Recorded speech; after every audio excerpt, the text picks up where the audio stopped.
Hello everybody, welcome back to another video for the day. Now we're going right back into r/MaliciousCompliance because you just gotta love it when people get hit by karma like a train. Why you booing me? I'm right! Don't forget to like the video, comment down below during the video if you see something you would like to talk about, and afterwards consider subscribing and becoming part of the amazing notification squad. Allergies are not that important to Home Depot. Edit, Reddit doesn't really allow me to change the title of posts. I do not want to cast any slander towards the Home Depot. The title really should read this: Bob doesn't care about your allergies. This happened about 5 years ago, and I haven't been to the Home Depot in question in a long time. Names have been changed for privacy. In high school, I was working at a local Home Depot as a head cashier. I kept track of all their active registers and made sure things ran smoothly. I held this position for quite some time, 1 to 2 years, and enjoyed it pretty well. Customers were nice, and my coworkers were mostly craftsmen and gardeners, all with interesting stories to share. Before we go further, let me explain something. I am allergic to nearly every form of pollen. I mean every form. I take allergy medication, but even then, if I am in close proximity to flowers for too long, over 30 minutes, I will begin to break out in hives and throw up most of the time. So after about 3 months of working in the winter, the spring season is upon us, the worst season for my allergies. One day, about 3 of our garden section cashiers called off sick. They are pretty reliable people, so I had no problem finding people to cover for them. As I come to my manager to inform them of the position changes, my manager looks at me and says, "You can handle the garden section on your own, can't you?" I inform my manager that I could cover it for at most 15 minutes before my allergies flare up and I'll have to leave. He states, "We don't have any documents on file that state you are not fit to work in the garden section, so unless you come to me with a doctor's note stating your allergies, I could give less of a frick." I don't know who shot in his Cheerios this morning, but I complied, saying, "I want to be sure of what you're asking. You want me to work in a section which is hazardous to my health instead of placing equally capable employees in that section?" "Did I stutter?" he said. "Okay, sure." I make my way down to the garden section and immediately my eyes are stinging. I decide that I am going to stick it out for my boss's sake, no matter how shoddy my services becomes. The first 10 minutes are pretty uneventful, but then a customer asks me about the rash on my arms. "The Home Depot does not care about allergies," I say, as I do not have official paperwork. The customer looks extremely concerned, asking for my manager's name. At this point, I was feeling nausea. It hit me. I threw up in the trash can at the register, turned back to smile as well as I could, and say, "I work under Bob this guy." The customer reassures me that I will be okay and tells me I should head home. It turns out this guy, Nick Blank, was a higher up at the Home Depot's regional management and was my boss's boss. So naturally, I comply with the chain of command and head to the locker room to pack up. As I am packing, Bob, my manager, comes in, fuming and cursing, telling me I have no right to leave yet and that my shift is not over for another 5 hours. I simply say, "Nick Blank told me to go home." Bob's face gets redder as he threatens to fire me, saying I was lying and tells me to go back out. I comply, knowing that I will see Nick on my way out. I pass Nick, still in the orange apron, and he asks me where I'm going. I say, "Bob told me to go back to work." Nick's expression goes from concerned to furious as he takes my apron from me and tells me I'll be paid for the full shift and to go home. I come into work the next day to see that Bob's nameplate has been removed from the office. I asked our HR rep what happened, and apparently after I had left, Nick stormed Bob's office and proceeded to inform an audit on his past employee complaints. This guy had been throwing out complaints for the past 5 years. Needless to say, there was an opening for the store management position, and I was given a week's vacation for my troubles. My satisfaction was huge. Edit, I realize now that my title may look like I'm putting down Home Depot. That wasn't my intent. I just wanted to recount my experience. You know, I'm actually really glad that it wasn't Home Depot that did this to you. I'm more so happy that it was just down to one single person, and I'm glad that the karma came to that person real fast. Nothing says reality check like getting fired from your higher-ups after you knowingly put somebody in a bad situation. My manager made me fire almost all of her important employees. I work as an administrative assistant at a major sporting goods retailer. Part of my job is to track attendance and regularly uploaded a report to corporate. My store manager just recently, in the last 2 years, got hired by our district manager, who she has been friends with for years. They managed to push out the old store manager who had the store running like a ticking clock. Ever since then, it has become abundantly clear that she has no idea how to run the store, and we have all suffered for it.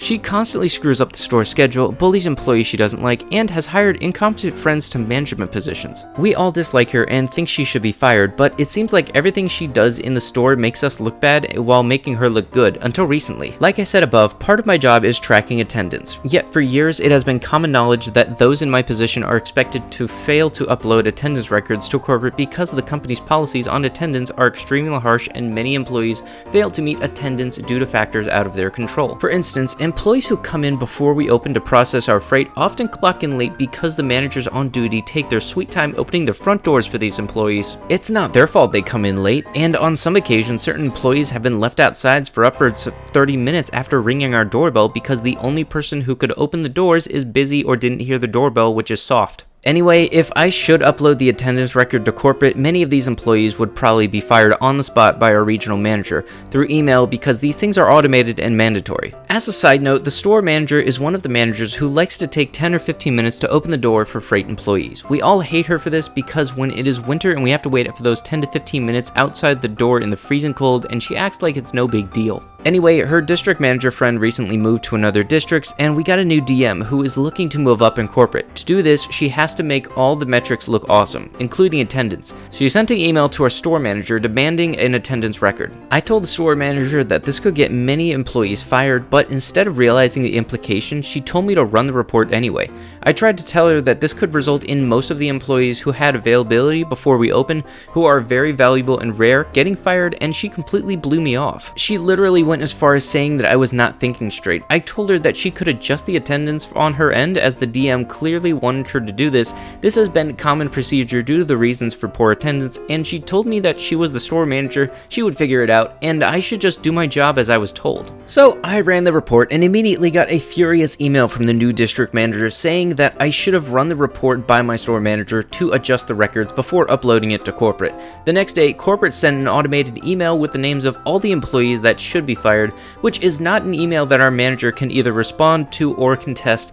She has to fire the employees on the email. And as it turned out, every single employee with availability before we opened got fired, 15 people. And every other employee in the store is a student with no ability to work before like 10 a.m. So there is nobody to process our freight, which is a massive job. I got an email from a friend in corporate yesterday that said the regional manager was lining up a replacement for our store manager due to incompetence. None of us are surprised. To be fair, that actually feels pretty close to home as to what my first job was like, and I was working at Papa John's. Our general manager wasn't the best person, and then our regional manager just was a jerk. Basically, the reason I don't like my first job so much is because they fired me because I mentioned considering the competition. If you guys talk about it enough down below, I might consider elaborating on that whole thing, but let's get right into the next story. Owner of a small video game studio treats employees like shot, doesn't read his own emails, and ends up paying thousands for drinks at a company party. I work at a small, less than 100 people video game studio about a decade ago. The studio did mostly console ports for large publishers and was notorious for severely underpaying its employees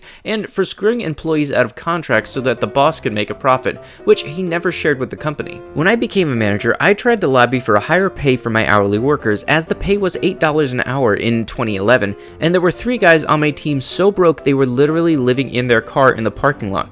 Boss, who was also a co-owner of the studio, frankly said to me, "I will continue to pay $8 an hour until I can't find anyone willing to work for $8 an hour." He was also notorious for bringing on unpaid interns and making them do the work of a full employee, promising them employment at the end of their internship and then breaking his promise. Boss was notorious for being a tightwad. He excluded hourly employees from company meals during overtime and would claim he was feeling generous when he would let the houries eat after all the other employees had already cleared out 2/3 of the food that was left and was stale and congealed. At one point, a contract with a larger company fell through, and Boss Man let half of the studio know about their layoffs by holding a meeting for them in the parking lot and letting employees know that their jobs were gone, their passes to the doors were disabled, and they could expect their belongings mailed back to them in a week. He let some employees go back in to get their wallets and their car keys, but under security escort. Time comes for a release party for a game that got released before the mass layoff happened, and Boss Man emails to the whole company letting everyone know how generous he's feeling and that he's going to allow all of the laid off employees on the project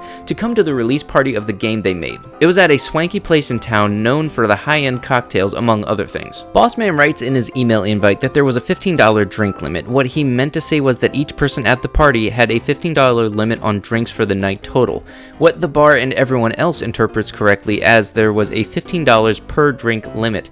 Employees stifled giggles as they read the email invite that was also sent to as instructional to the bar, and excitedly exchanged text messages and emails with the laid-off employees. Boss Man is also notorious for not showing up to his own parties until 2 hours in. Cue the night of the party. Everyone shows up bright and early, and as soon as the party officially starts, starts, everyone swarms the bar asking for the most expensive cocktails and liquor the bar had to offer. People were downing French 75s and Ramos gin fizzes and 35-year-old shots of Glenfiddich. Every employee and former employee was 5 to 6 fancy cocktails in and 3 sheets to the wind by the time boss man shows up. He saunters into cheers and pats from the back from laid-off employees who are so drunk now they probably saw 3 of them. He smiles and waves magnanimously, thinking the former and current employees were drowning their sorrows at their own cost. He wanders up to the bar to check in with the barkeep and see what the damage was so far. After 20 seconds of conversation, the smile from his face has disappeared completely and has been replaced with a scowl.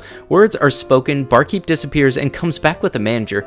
Tenser words are exchanged with the manager, who disappears into the back office and then returns with a piece of paper, presumptuously a copy of whatever contract boss man has made for the party. The bar and the drinking partiers were in the right. The company at the time was not financially able to handle the price of the drinks, and boss man was made to pay the costs out of his own pocket. Sadly, he was not able to afford a Porsche and a BMW that year. The company had to shutter about a year after this event. TLDR, tightwad of a company owner treats employees like shot, lays off half the company and pretends to be magnanimous and gets laid off employees to attend the release party for a game they created, and boss man doesn't read the contract he made with the bar, and the laid off employees take advantage of 2 hours of all you can drink fancy cocktails at a high-end bar. That just goes to show you need to read the fine print on things. And with that is going to have to be it for the video. If you had liked what you had seen, be sure to slam that like button. Comment down below if you have a similar experience where you got to maliciously comply with somebody and then it worked out for you, and consider subscribing to the channel and then turning on them notifications, become part of that awesome notification squad.